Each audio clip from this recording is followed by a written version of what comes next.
मलाई मलाई बिहे गर्न मन लाग्यो म गएँ त अब के गरौँ भन त अनि तपाईँको उमेर हो त यो बिहे गर्ने उमेरले छेक्छ बिहे गर्नु कन्ने केटा हो कन्ने केटा ए जे भए पनि बुझ्दै रहेछ कन्ने केटाले 3 जना नानीको आमालाई स्वीकार्नु भनेको अहिलेको जमानामा त उदाहरणीय काम हो नि एकदम उदाहरणीय काम हो। ए अनि थाहा छ उहाँलाई तपाईँ 3 जना नानीको आमा भनेर सबै थाहा छ हामी बोलेको 7 वर्ष भएर त मैले बिहे गरेँ आमा 7 वर्ष हजुर लौ अनि त्यत्रो समय कसरी ह्यान्डल गर्नुभयो यता पनि उता पनि उनी उता ऊ पनि पहिले विदेशै हुनुहुन्थ्यो हजुर अनि म नेपाल आइजल उसँग कुरा गरिनँ अनि त्यसपछि एउटा फेरि विदेश भएपछि कन्ट्याक्टमा बोल्यौँ अनि बिहे गरेको नेपाल आइन्जेल बुढासँग हुँदा चाहिँ बुढासँग ट्यापक्क हुने तपाईँ अब कसो गरौँ त बुढासँग हुँदाखेरि बुढासँग ट्यापक्क नभएर अर्को बुढा खोजौँ त फेरि त्यो केटासँग के थियो र मसँग के थिएन लु भन सबै कुरा छ के चाहिँ थिएन त मसँग चाहिँ किन गइस् त त्यो केटासँग भएको चिज मसँग थिएन कि के भएर गइस् त सबै कुरा उस्तै हो के थियो के थिएनको कुरै अनि के भएर चाहिँ छोडेर गएको त मलाई मेरो लेखन त त्यति नै रहेछ त मैले के गर्नु त कसरी लेखन त त चाहिँ पोइ खोज्दै हिँड्ने के थाहा भन्ने हो मैले पोइ खोज्दै हिँडे मैले पाएँ अब यतिमै उयो गर न त अब म तिमीहरूको सम्पर्कमा आएँ तिमीहरूले मिडियामा त दुनियाँ गरेर गरेको छौ 10 दुनियाँ तैँले बनाएको त त्यो गर्ने त तैँले बाटो बनाएको त मैले हो कति वर्ष भए त कति भयो त्यहाँ यो केटासँग लभ परेको 7 वर्ष कहाँनेरिदेखि 7 वर्ष भयो तैँले चाहिँ ए वर्ष मसँग बस्दा चाहिँ के भयो नि त्यही त नि बोलिन छोरा छोरीको माया लाग्दैन होइन हो त्यसो भयो नि किन गएको त के भएर गएको त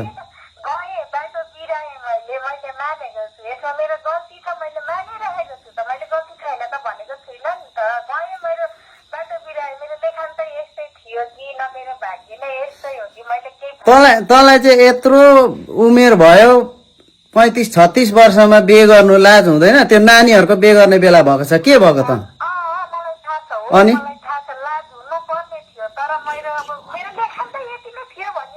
अब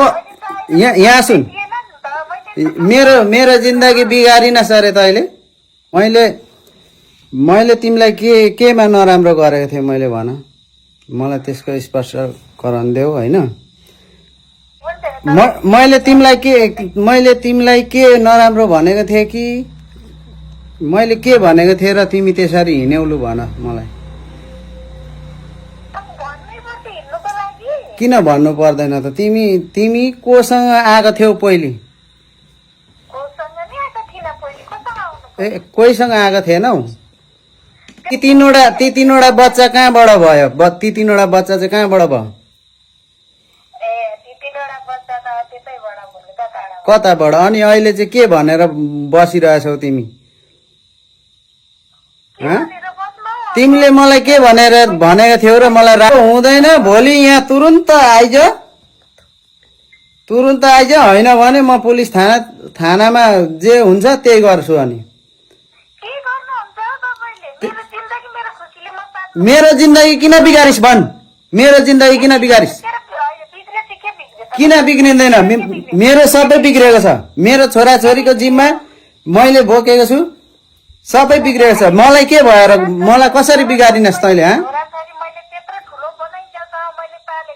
ए मलाई पालिस् तैँले कसले पालेको छ के अरे कसले रातिमा किसान चोक कुदायो लु भन कसले गरेको थियो कसले त्यो तिमीसँगै अहिले यही फोनमा बोलेको होइन तिमी म नराम्रो भएछु होइन त्यसो भए मैले कहाँ बिगारेर हिँडेको छु मलाई देखाऊ कहाँ बिगारेर हिँडे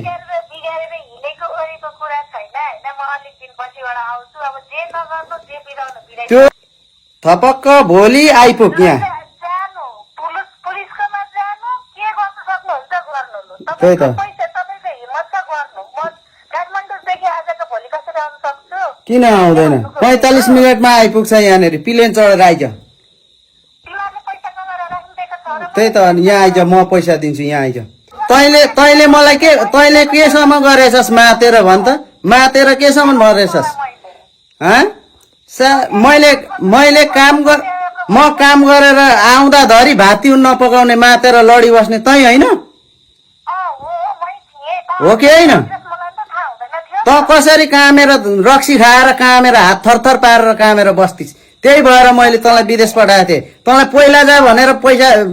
पठाएको विदेश मैले इच्छा नि मेरो जिन्दगी मैले त काम मेरो जिन्दगी सफार्दैन त भइगयो त मेरो जिन्दगी सफार्दै तेरो जिन्दगी के भएको छ भन्दा बाबु मेरो जिन्दगी बिग्रिएको छ बिग्रियो नि तैँले गरेर बिग्रिएको छ किन बिग्रिएको छैन के गरेर बिग्रियो अब बिग्रियो त नि सँग भालुनीहरुसँग लाग्यो त्यहाँ त सब्रेको थियो त ए, कुन चाहिँ भालुनी लागेको छु त्यो तुरुन्त मलाई यहाँनिर लिएर आइज हुरुक्क लिएर आइज कुन चाहिँ भालुनी हो को हो तैँले पहिलेदेखि नै दिवसमा आएको छ तब दिवस पाउँछस् केही पनि पाउँदैन तैँले भइ त अन्त अनि आइज न त लु आइज दिवस दे तर आजको भोलिमा आउनु सक्दिनँ अलिक पछि आउँछु तुरुन्त केटा लिएर आइज तेरो केटा पनि हेर्छु म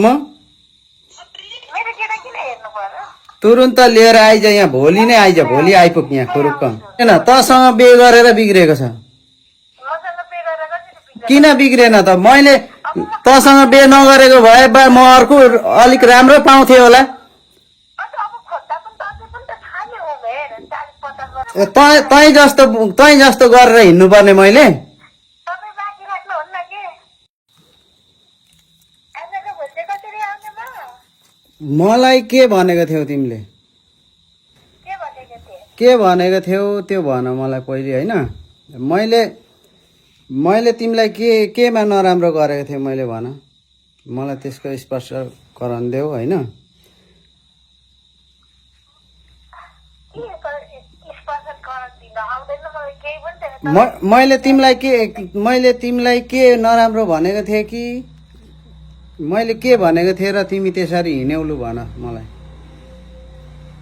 अब भन्नै पर्छ हिँड्नुको लागि किन भन्नु पर्दैन त तिमी कोसँग आएको थियौ पहिले कोसँग नि आएको थिइनँ पहिले कसँग आउनु ए कोहीसँग आएको थिएनौ त्यो हो त्यस्तै संख्याले गर्दा अहिले ती तीनवटा बच्चा कहाँबाट भयो ती तीनवटा बच्चा चाहिँ कहाँबाट भयो ए ती तीनवटा बच्चा त त्यतैबाट भयो त टाढा कताबाट अनि अहिले चाहिँ के भनेर बसिरहेछौ तिमी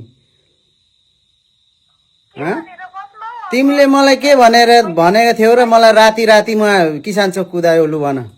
तपाईँलाई मैले किसान त नपुग्नु भन्दा अगाडि नै फोन गरेको गर्नु आएको थिइनँ कसले गरेको थियो मान्छेलाई कसले किसान चोक जानुभन्दा अगाडि त्यो एकजना मान्छे मेरो साथीलाई भनेको थिएँ त्यो तिमीसँगै अहिले यही फोनमा बोलेको होइन तिमी मलाई यहीबाट फोन आएको थियो अनि तपाईँले पनि त्यत्रो जाने सोख रहेछ त म ल तसँग उ गर्दिनँ म जान्छु यता यता बे गर्छु भनिदिनु पर्थ्यो नि त हौ बिचरा लाटो सोझो बुढालाई ए हो र कति लाग्छ सोझो मेरो बुढा देख्नुभयो तपाईँले त्यही त अनि म नराम्रो भएछु होइन त्यसो भए मैले कहाँ बिगारेर हिँडेको छु मलाई देखाऊ कहाँ बिगारेर हिँडेँ बिगारेर हिँडेको ओरेको कुरा छैन होइन म अलिक दिन पछिबाट आउँछु अब जे नगर्नु जे बिराउनु बिराइ त्यो हुँदैन भोलि यहाँ तुरुन्त आइज होइन भने म पुलिस थानामा जे हुन्छ त्यही गर्छु अनि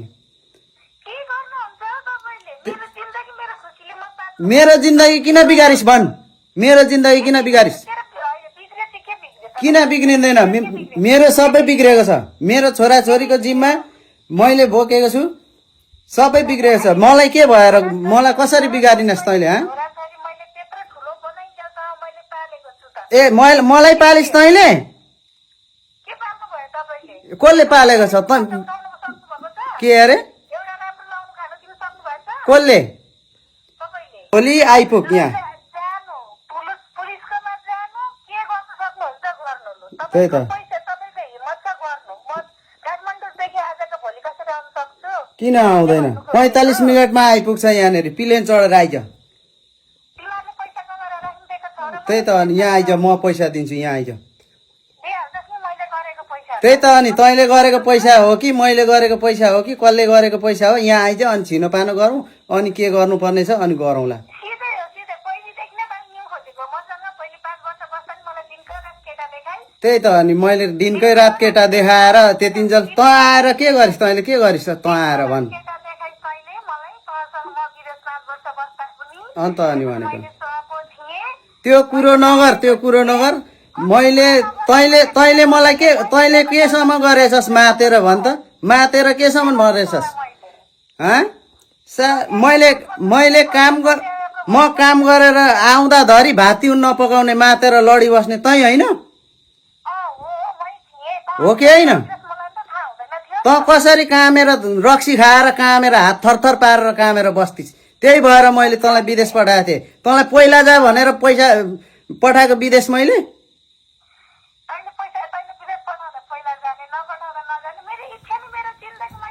मेरो जिन्दगी सफार्दे न त भइगयो त मेरो जिन्दगी सफार्दे मेरो जिन्दगी बिग्रिएको छ बिग्रियो नि तैँले गरेर बिग्रिएको छ किन बिग्रिएको छैन अब बिग्रियो त नि कुन चाहिँ भालुनी लागेको छु त्यो तुरुन्त मलाई यहाँनिर लिएर आइज हुरुक्क लिएर आइज कुन चाहिँ भालुनी हो को हो तैँले भइ त अन्त अनि आइज न त लु आइज डिभोर्स दे अलिक पछिले म भ्याउँदिनँ मेरो पनि काम हुन्छ तेरो मात्रै तेरो इच्छाले मात्रै हुन्छ तुरुन्त केटा लिएर आइज तेरो केटा पनि हेर्छु म तुरुन्त लिएर आइज यहाँ भोलि नै आइज भोलि आइपुग यहाँ खुरुक्क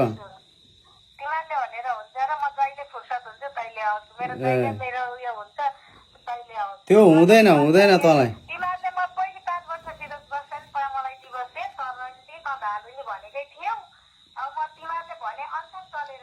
ए अन्त अनि होइन आफूले के भनेको थियौ तिमीले के भनेको थियौ मलाई भालु रन्डा त फल्नाको ढिस्काको भनेको बिर्स्यो होइन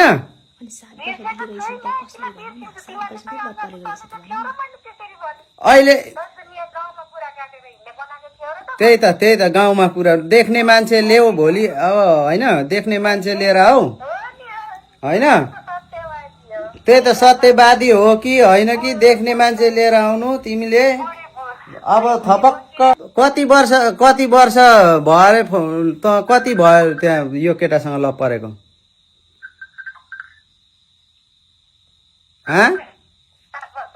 कति वर्ष 7 वर्ष कहाँनेरिदेखि 7 वर्ष भयो हौ तैँले चाहिँ बस्दा चाहिँ के भयो नि त्यही त अनि बोलिन छोराछोरीको माया लाग्दैन होइन हो त्यसो भयो नि किन गएको त के भएर गएको त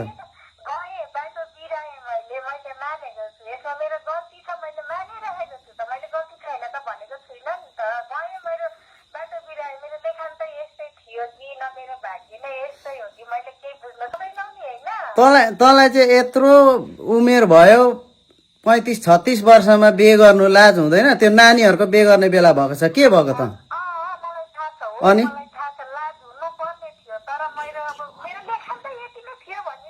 अब यहाँ सुन मेरो जिन्दगी बिगारिन सरे तैँले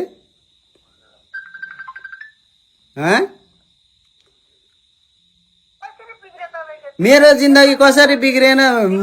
मैले होइन लु त्यसो भए मेरो जिन्दगी बिग्रेको छैन भने लु कसरी बिग्रेको रहेन रहेछ यहाँ आएर भन् मलाई किन बिग्रेन तँसँग बिहे गरेर बिग्रेको छ